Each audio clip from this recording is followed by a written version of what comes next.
Oh my god, I can't believe I've just cut that. Welcome to the first episode of an intentional wardrobe series. From a girl who quit her capsule wardrobe series but still wants to make videos about clothes, I want to show you my wardrobe, I want to show you how it evolves over time. And so today we're going to do the big declutter. The main purpose of this declutter is to get rid of things that do not fit and to adjust things that can learn to fit. Items that don't make me feel good, items that are too tight in places, too loose in others. However, there are items in here that I know just need tailoring. So I'm gonna pull those out as well and get them tailored. This is, would you believe it, spring. It's gonna snow tomorrow. Right then, let's get going. Are you ready to see the state of the wardrobe currently?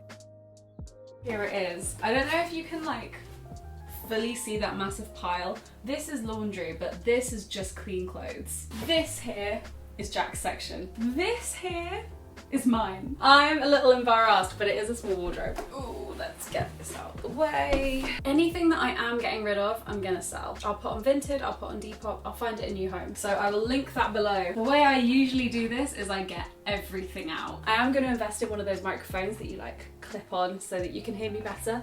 But right now I'm afraid we've got a directional one, so it's a bit further away. Are you ready? Should we empty it out?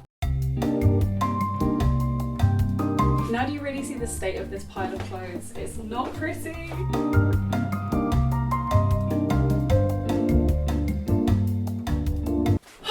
A beautiful empty wardrobe. A lot of people ask me, how do you find your style? And part of the answer is just age. Just live. You're not gonna know exactly who you are at 21. So do not feel ashamed or embarrassed if you're still trying to work out who you are. I think that's fine. I'm still working out who I am, but there are ways that you can narrow down kind of what you like, what appeals to you, so that you're not just buying everything, you know, or following every micro trend. For me, the things that have really helped are, I started using Alison Bornstein's 3-word method, maybe last year. But yeah, I started using her 3-word method, and the words I initially started with, I realized didn't actually fit me. Dark, 90s, and classic. And actually, as I've gone through, I've realized that one of my words has to be casual. I will always dress something down over dressing it up. I would say classic is a good word for me as well. And then I'm not sure about my third word, but it's definitely not dark. I mean, look at me. Yeah, I'm unsure of my third word right now, but I definitely saw my words shift as I looked at my wardrobe and my likes and my dislikes through that lens. It really helped create some kind of narrative around what I was wearing and helped me carve cohesion into my wardrobe. The second thing I did was collect data, and I actually want to collect more data going forward. I might start a Notion board, I might start using my wearing app more often. I am naturally a gatherer and a collector. I am curating all the time, trying to work out, piece things together, create stories out of it, create narratives. And so I am always actively saving outfits I like to a folder on Instagram, I think they're called collections, and a Pinterest board. And I've now actually just started one just for screenshots on my phone. I need reference points, I need imagery. And so while I have individual items, sometimes I find it hard to put them into a cohesive outfit. And that's where a lot of the imagery I've collected comes in handy. I know exactly where to look when I need some inspiration. And for me, that has really helped me work out what works in my wardrobe. Those are just 2 points. I am now going to try things on. Let me just quickly lift you so you can see. This is the contents of the wardrobe on the floor. Abercrombie Curve Love, you disappointed me. I am ashamed to say that I ran to Abercrombie & Fitch of all companies when I heard they had one of the first Curve ranges, which is a range that is meant to accommodate a large hip and a small waist. And my God, these get on me, but they make me look rough. I'm sad to say that that's gonna have to go. I'm gonna need some organisational storage things now. Okay, we have a giveaway bag or 2. What a great size tote. I will be keeping hold of this. Yeah, I just don't like the way these look on me. This is meant to be for curves. Sorry, but how is this designed for curves? Kind of skinny straight leg vintage Levi's. I can live with that. They're a straight leg, and I should just get over myself with my desire for all my straight legs to fit perfectly. They're not going to. I actually quite like, I don't mind them on a hip. I don't know, man. Okay, Shazin. People always ask me for tips about clothes, and I always say, oh, you know, I know as much as you, I keep making mistakes myself. But actually, something I have learned is buy yourself a stretchy pair of white shorts and black shorts, short shorts, right? In summer, I want to wear tiny skirts and I want to feel comfortable. And the only way to do that for me is have a little pair of shorts underneath. The ones that come with fitted shorts if they don't have elastic, they aren't going to get on me. So I have to cut them out, which is what I'm going to do with these. Should I just cut these shorts out now? Fuck it. I do have fabric scissors somewhere, I just couldn't tell you where. Okay, I've got some. I'm actually nervous about this. I want to make sure I don't damage the fabric at all. Could I just cut the middle? Oh my god, I can't believe I've just cut that. This cost me a lot of money. That is gonna fall out like a bum. I might just cut across here. This is so naughty. But I've got to remember, if this means I wear it more, it's worth it. This is so much comfier, and when I put little white shorts underneath it, my stretchy ones, it will do exactly the same job that this random piece of short material was meant to do. And I'll wear it so much more because it's more comfy. This is like, I'll probably cut the whole thing out, but right now this will do. Oh my god, they don't actually fit as badly as I remember. If I can get these tailored. Okay, that's all the trying on we're gonna do. Right, so could someone please advise on how to not only get rid of pit stains, but pit smell? Certain tops retain sweat smell, and I've washed them on every temperature. I've done everything that I can think of to get rid of that smell, and it sticks in certain jumpers as well. So any advice would be amazing.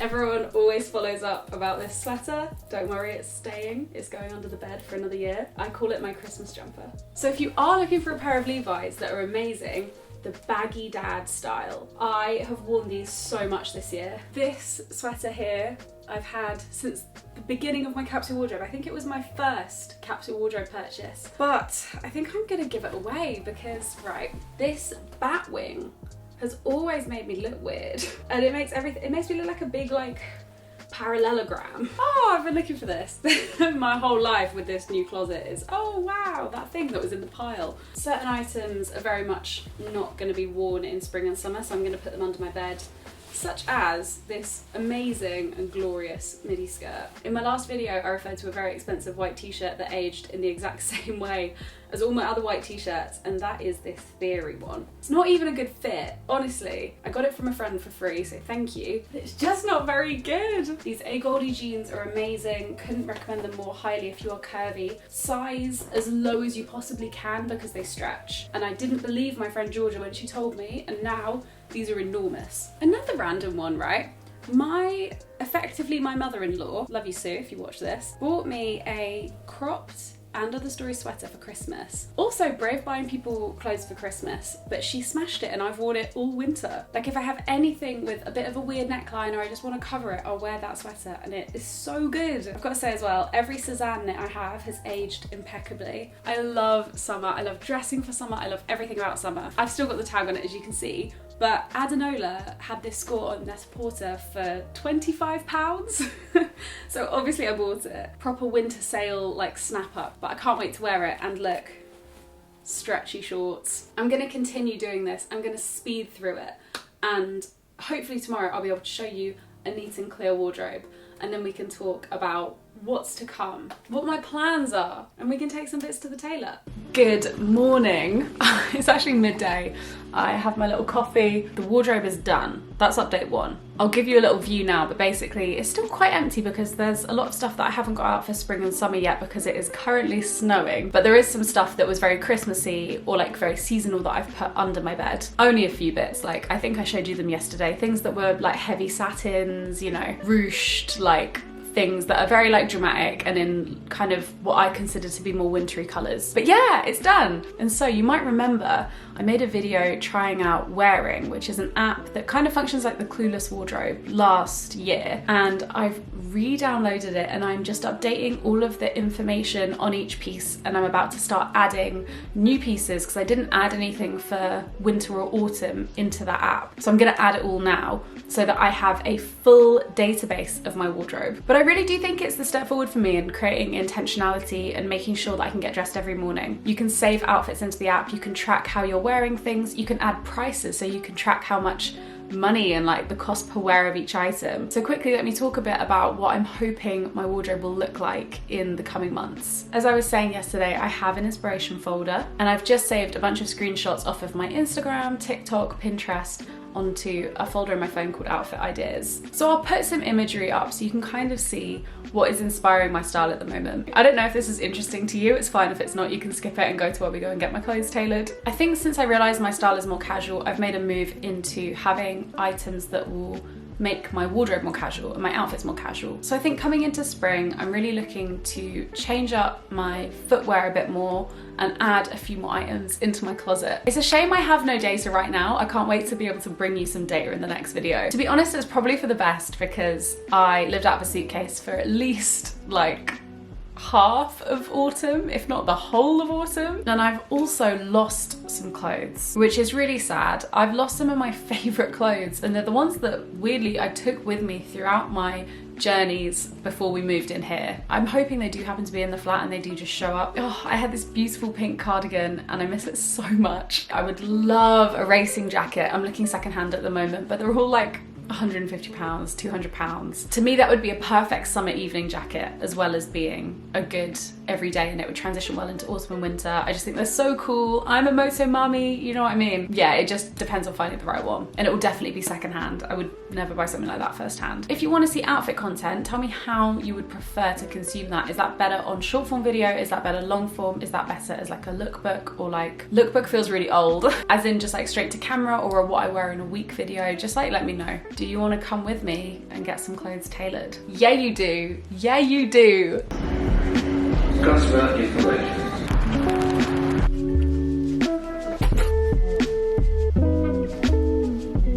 Hello and welcome to the wardrobe. I feel really intimate when I do this on my phone. It's like 10 a.m. and I'm putting everything from this wardrobe into my wearing app. So some notes I would like to share with you, because I've just been doing this. I'm quite fussy about the image that I'm uploading to wearing looking pretty clean. And so I am hunting through Google using keyword after keyword to try and find items that look as similar as possible to the secondhand ones in my wardrobe. And also because I own a lot of stuff that isn't in season anymore, I'm having to do that for those as well. Like for example, I've just put in an Everlane cashmere sweater. They've completely redesigned it since I got it, and they've completely changed the colours. So I've just ended up putting a random image of a random beige cashmere sweater in there, which I don't like. I want it to be accurate and I want it to be a clear photo, because that is what will make me happy. And for a few items, I have hung them on the back of the door and taken a photo. So that has been the most interesting thing so far. Wearing also gives you the option of putting things in categories. So I'm trying to remember to list things as either pre-owned or new. Even though a lot of stuff is not very new anymore, I'm still listing it as new because it was a new purchase when I first got it. And yeah, you know, we're getting there. Also, I'm finding it weird that not everything I own will be on here, because I don't know if I've got the time to put the stuff that's under my bed in summer into this right now, and like my really exclusively winter stuff as well, because I've already done the wardrobe clear out. So I think I'm just going to focus on what's in here right now, and then I'll add stuff as it goes in. But yeah, it's going okay. I'm learning a lot. Shout out And Other Stories. They have the best product photos, making my life so much easier. I'm just going to keep going. Okay, I've even brushed my hair for you, but there is no makeup. I'm about to go to the gym. After a few hours, I finished inputting all the items in my wardrobe. I would definitely recommend setting aside an afternoon if you want to do it too. It took so much longer than I expected, but I've also been quite a perfectionist about it. Like, I've been quite careful to get perfect photos, generally like e-com photos from online, and to make sure I've got as much information as possible in there to get the correct data so that I can make some follow-up videos. And also just so I can get some actual statistics around my wardrobe and what I wear. So speaking of which, shall we start? Shall we dive in? I will say I haven't put the cost of each item into this because I've gained a fair bit of my wardrobe for free. In all honesty, like, just to be completely transparent, I've had gifting from a few companies for a few years now, and so it doesn't seem like an accurate representation for me to be like, oh, this item was 90 quid when I didn't spend the 90 pounds. Undeniably incredibly lucky. But yeah, I did just want to mention it. If you're wondering about cost per wear, I probably can't track that. So let's talk about it. In this wardrobe right now, I have 137 items. Do you know what? It's a bit less than I expected, but I have to remember there's stuff still under the bed. And actually, it's unbelievably well split. I've got 8 pairs of jeans, which is more than I thought, 7 t-shirts, 8 crop tops, 7 cardigans. No way do I have 7 oh my god, I'm affronted. 7 shirts, 7 blouses, you know, it kind of breaks down like that, 7 skirts. Anyway, it's super interesting. And then the color breakdown, my favorite colors are black and ecru, which is like light beige, followed closely by white. Are we surprised? I have a neutral palette, what can I say? And then the top brands that I wear are And Other Stories, Arquette, Levi's and Urban Outfitters. 3 of those are companies who have gifted me items, which is why there is a bit of a heavy lean towards them. The clothing gifting is a very strange thing to talk about. I think it's an unspoken thing for a lot of fashion YouTubers and fashion creators in general. They try not to draw attention to it, but it's one of the biggest privileges of my job, one of the biggest perks. Anyway, I thought that was really interesting. So those are the only statistics we have so far. Hopefully in a follow-up video, once I've tracked my outfits, which is what you can put in every day, what you wear, I will also be able to tell you the percentage of my wardrobe that I'm actually wearing on a month by month or a quarter by quarter basis, which I'm so excited for. I can't wait to find that out. I'm going to end my afternoon by photographing some of the items that are going on to Vinted. But before I do that, would you like to see the tailored items that have come back? I am so excited by this. I will put the before and after side by side of the 4 items I got tailored.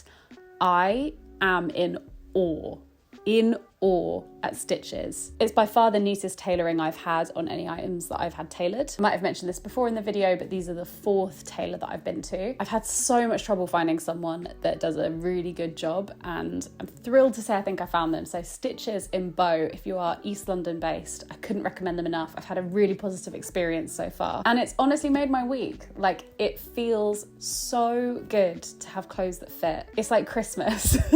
I'd get things back from previous tailors and sometimes they'd be cut really weirdly, or they accentuate my like kind of stomach pouch, whatever you call that, the natural padding we as women have. And so I was like, well, tailoring doesn't necessarily work, but I think it's about finding the right tailor. I think all that's left to say is thank you so much for watching, and I think I'll do a follow-up in a few months. So keep your eyes peeled. Finally, I just want to say a massive thank you to Squarespace for working with me on this video. Squarespace is the all-in-one platform for growing your brand and building your business online, and I've been using them for over a year now. I really, really love the site that I've built with them. It's so good. My site has a blog where I talk loads about fashion. I've just done a spring wish list and I'm so excited about it. I'm definitely picking up 1 or 2 items once I've sold these ones. So yeah, it's all summarized and curated, ready for you on my blog. And then if you're looking for easy ways to curate your visual aesthetic, if you're also a creator like me, or maybe you just do this for fun in your free time, I also sell my presets on my Squarespace site. They're just a really easy way to color grade your photos, developed by yours truly. And then finally, my site functions as kind of an online portfolio. So if someone wants to work with me